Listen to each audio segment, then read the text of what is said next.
Hey, how are you? It's Alan here from Looking for Warriors, and I want to do a quick review on John Taylor Gatto's book, Dumbing Us Down. Now, in this review, I'm only going to go through the first, it's really just the introduction, and I want to give an overall review as well. I think in general, if you want to know the problems with today's education system, this is the book. This is the book you need to read to get the problems of today's educational system. Incredible. And the kind of insight you can only get from someone who's been a star teacher for years and years. Now, if you want to know the solutions, this is probably not the book. It doesn't give a lot of solutions, the book is called Dumbing Us Down. So you can see from the name of the book that he's focusing on the problems here, which is great. I would have liked overall, I've heard some of John Taylor Gatto's stories. The stories about a black kid in his class who they wouldn't serve a pizza to, and he brought him through the process, and he brought this pizza company to court, and the kid grew up and became a lawyer who helped. Now I might be butchering this story, but this is my understanding of it. Who helped other young kids in similar situations in the future. So that's really, really great, amazing, inspiring story. I would have liked more of those stories. He gives some of those stories sometimes which are great. I would have liked to have more of these kind of stories in this book, but maybe that's a different book. I'm going to read John Taylor Gatto's other books and see what's there. So that's just a really quick overview. To go into detail on the book now, the introduction, you can see on your screen here Monongahela, some pictures of Monongahela. Now this is where John Taylor Gatto grew up. So I had to take a look at it, and you can see just from the pictures, it's a kind of sleepy old town. He said that everyone was poor, but they didn't know they were poor, and I kind of understand where he was coming from that, because everybody was, so he didn't know, he didn't compare it to. But it's a sleepy old village where everyone kind of knows each other and everyone looks after each other. It looks like a really beautiful place, the river town, and the way he describes it in the book. It's really, really incredible. And I wanted to pick out one or two, just from the introduction, one or two of the nuggets that I found amazing, and it's impossible because there's so many. But one thing that he talks about is him as an educator. Over time, he started seeing it as he wasn't a painter who painted this beautiful picture, took a blank canvas and painted a beautiful picture on the blank canvas by putting knowledge into the child's head. He knew that there was genius inherent in every child. That's another nugget that I took out, which is unbelievable. He knew that there's genius inherent in every child. Every child has genius inside them, but it needs to be brought out. So he saw his job not as a painter, but more of a sculptor, which reminds me of Anthony de Mello. Anthony de Mello used to talk about don't take his words and just implement them. Knock them away like a sculptor. Like a sculptor finds the element of what he's bringing out of the rock. He brings a rock and he brings a sculpture out of the rock by knocking pieces away.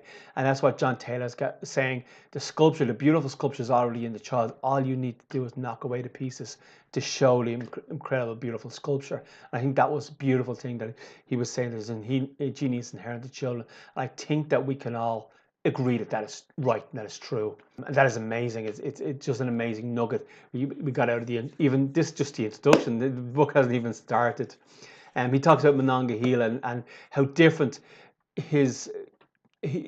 where he came from, Monongahela, and where he teaches. So I'm going to open up some pictures about where he teaches. Now, this might not be the exact school, but this gives you an idea of the type of area where he's teaching. It's in Manhattan's Upper East Side, and it's huge place, and I think this is one of the more affluent places he was teaching, but there's a lot of other places that weren't affluent that he was teaching as well.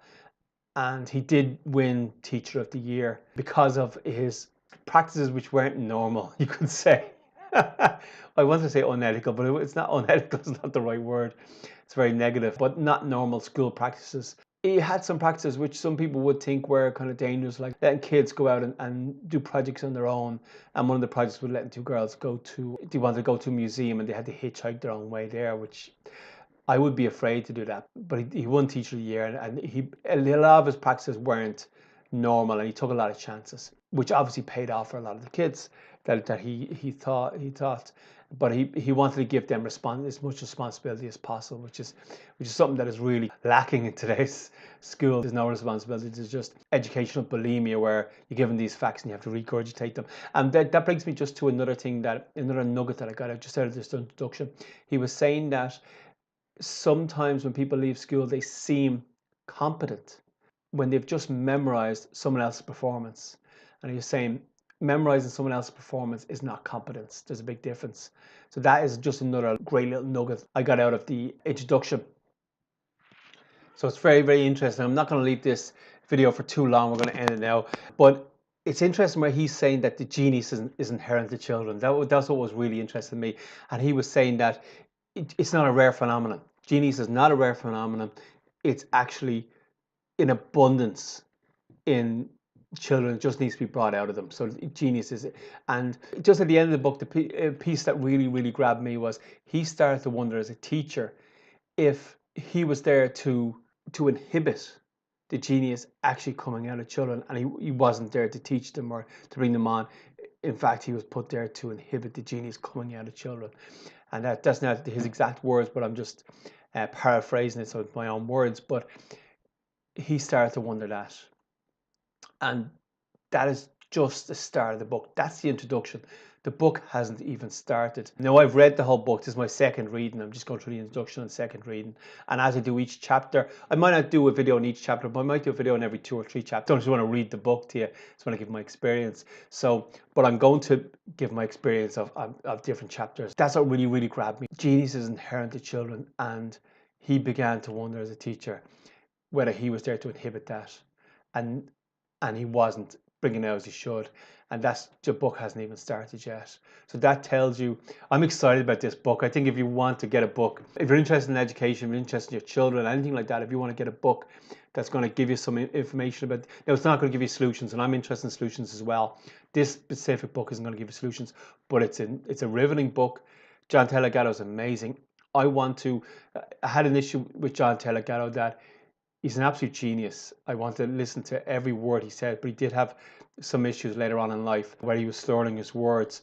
Not his fault, but it made him more. I watched a lot of videos. I wanted to hear everything he said, but it made it difficult to understand some things or just understand some concepts that he was coming out with that you want to know, you want to understand. But with the book, it's perfect. Someone else, you're getting his brain, but someone else is reading it. And that's an audible. Someone else reading. Obviously, if you go to Amazon and get the actual physical book, you're reading it. So, but it's absolutely, if you want to get any book to do with the education system. Now, he was trying through the American education system. I'm in Ireland, but it really applies to at least every Western. But I think even outside the Western world, probably every education system is built on the same fundamentals.